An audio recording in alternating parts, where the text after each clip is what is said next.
మేడ్చల్ హత్య కేసును ఛేదించారు పోలీసులు. ఈ కేసులో 5 నిందితులను పట్టుకున్నామని డీసీపీ కోటిరెడ్డి తెలిపారు.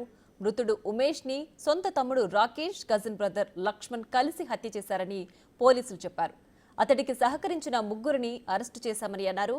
5పై కేసు నమోదు చేసి రిమాండ్కు తరలించామని తెలిపారు.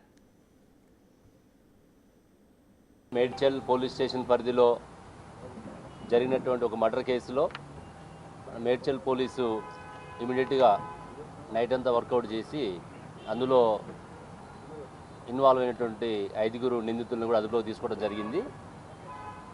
వివరాలకు పోతే డిసీజ్డ్ ఎవడైతే మృతుడు ఉన్నాడో గుగ్లోతు ఉమేష్, ఇతను 24 ఇయర్స్, మ్యారీడు, ప్రైవేట్ ఎంప్లాయ్. ఇతని మీద గతంలో డిసీజ్డ్ మీద కూడా దాదాపు 14 కేసులు ఉన్నాయి కామారెడ్డి జిల్లాలో. అంటే ఇంతకుముందు చైన్ స్నాచింగ్లు, రాబరీసు ఇవన్నీ చేసుకుంటూ ఒక ఇండిసిప్లిన్ యాక్టివిటీలో ఉంటూ తాగుడికి అలవాటై ఇంట్లో ఫ్యామిలీని, తల్లిదండ్రుల్ని, తమ్ముళ్ళని, చెల్లెని, భార్యని ప్రతి ఒక్కరిని కూడా హెరాస్ చేయడము, వాళ్ళు తట్టుకోలేక వెక్స్ అయిపోయినారు. వెక్స్ అయిపోయి తమ్ముడు ఎవరైతే ఉన్నాడో సొంత తమ్ముడు గుగ్లోతు రాకేష్, ఇతని యొక్క ప్రవర్తన చూసి ఇసిగి వాళ్ళ ఫ్రెండ్స్ తోటి, కజిన్ బ్రదర్స్, వాళ్ళ బ్రదర్ ఇన్ లాస్, ఇలా అందరు కూడా వాళ్ళ రిలేటివ్సే.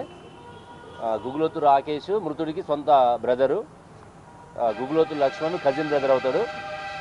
మిగతా బూక్యా నవీను, బూక్యా సురేష్, బూక్యా నరేష్ వీళ్ళందరూ కూడా రిలేటివ్స్. వాళ్ళకి ఇట్లా అవుతుందని చెప్పేసి వాళ్ళతో డిస్కస్ చేసి ఇతను ఎలిమినేట్ చేయాలనే ప్లాన్ తోటి వాళ్ళ ఇంటికి రావడము, వచ్చేటప్పుడే 2 కత్తులు తీసుకొచ్చుకోవటము జరిగి ఇంట్లోకి వచ్చి అతని మీద అటాక్ చేయడం జరిగింది.